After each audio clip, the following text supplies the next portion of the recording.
Centre of mass एक ऐसा point होता है जहाँ पर किसी भी सिस्टम का या किसी भी जिस्म का मास कंसंट्रेटेड होता है।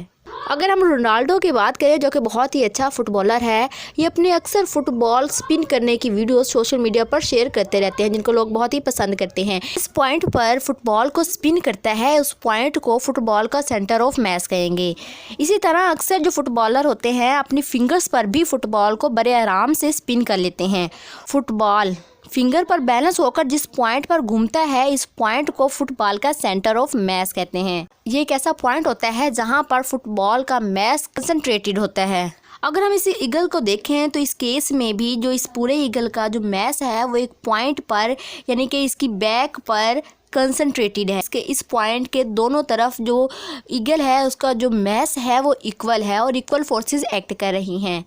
इस पॉइंट पर अगर हम ईगल को रोटेट भी करें तो वो बड़ी आसानी से घूम जाता है। इस पॉइंट को ईगल का सेंटर ऑफ मास कहेंगे।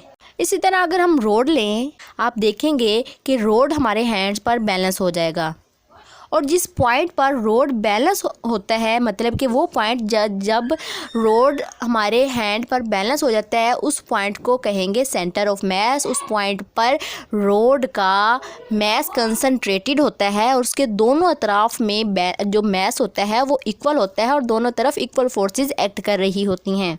आखिर किसी भी जिस्म का सेंटर ऑफ मास हम कब और क्यों फाइंड करते हैं? फॉर एग्जांपल, जब हम एक बॉल को स्पिन करके थ्रो करते हैं, यानी कि पहले बॉल को घुमाया फिर फेंका, तो फिर बॉल के पार्टिकल्स दो तरह के मोशन कर रहे होते हैं। एक तो वो क्या कहते हैं, स्पिन कर रहे होते हैं एक पॉइंट के गिर्द पार्टिकल्स। दूसरा वो लीनियरली आगे मूव कर रही होती है बॉल, मतलब कि लीनियर मोशन कर रहे होते हैं बॉल के पार्टिकल्स।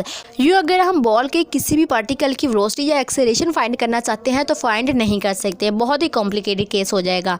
तो इसीलिए हमें अगर वेलोसिटी या एक्सेलरेशन फाइंड करना है तो पहले हमें इस बॉल के सेंटर ऑफ मास की वेलोसिटी और एक्सेलरेशन फाइंड करनी होगी, क्योंकि जो इसका सेंटर है वो सिर्फ और सिर्फ लीनियर मोशन कर रहा है, स्पिनिंग मोशन नहीं कर रहा।